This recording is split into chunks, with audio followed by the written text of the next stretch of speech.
নমস্কাৰ জে লাৰ্ণিঙৰ তৰফৰ পৰা আপোনালোকক সকলোকে ধন্যবাদ জনাইছোঁ।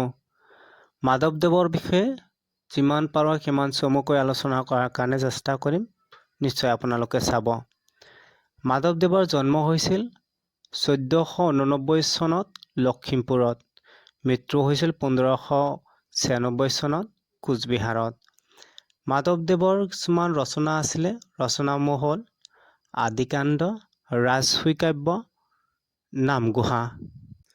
মাধৱদেৱে কিছুমান নাট ৰচনা কৰিছিল।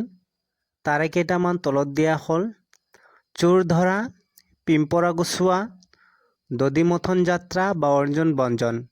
বন্ধুসকল, মাজে মাজে দুই এটা প্ৰিণ্টিং মিষ্টেক হৈ গৈছে, তাৰ কাৰণে চৰি। মই কিন্তু কৈ দিম শুদ্ধ কৰি। বুমিলেটুৱা বা ৰাজ ঝুমুৰা, ভোজন বিহাৰ বা ব্ৰহ্মমোহন ঝুমুৰা। মাধৱদেৱৰ কিছুমান তত্ত্বমূলক গ্ৰন্থ হ'ল জন্ম ৰহস্য, ভক্তি ৰত্নাৱলী, নামমালিকা। নেক্সট, মাধৱদেৱ হৈছে বাৎসল্য ৰস কবি। নেক্সট, নামঘোষাত হাজাৰটা ঘোষা আছে, যাৰ কাৰণে হাজাৰী ঘোষা বুলিও কোৱা হয়। বন্ধুসকল, এনেকুৱা প্ৰশ্ন যিকোনো পৰীক্ষাৰ কাৰণে কিন্তু খুবেই প্ৰয়োজনীয়।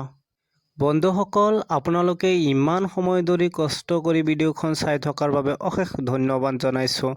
নেক্সট, মাধৱদেৱৰ নাটৰ সংখ্যা 5টা। মাধৱদেৱে কৃষ্ণ কৰ্ণামৃতৰ পৰা সংস্কৃত শ্লোকবিলাক লৈছে। নেক্সট, অৰ্জুন বঞ্জনৰ বাহিৰে মাধৱদেৱৰ বাকী নাটকসমূহক ঝুমুৰা বোলে।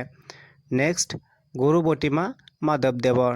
বাকী প্ৰতিমাখিনিও মই শংকৰদেৱৰ যিটো পাঠ আলোচনা কৰিছোঁ তাতে উল্লেখ কৰিছোঁ। বন্ধুসকল, সেই ভিডিঅ'খনো চাব।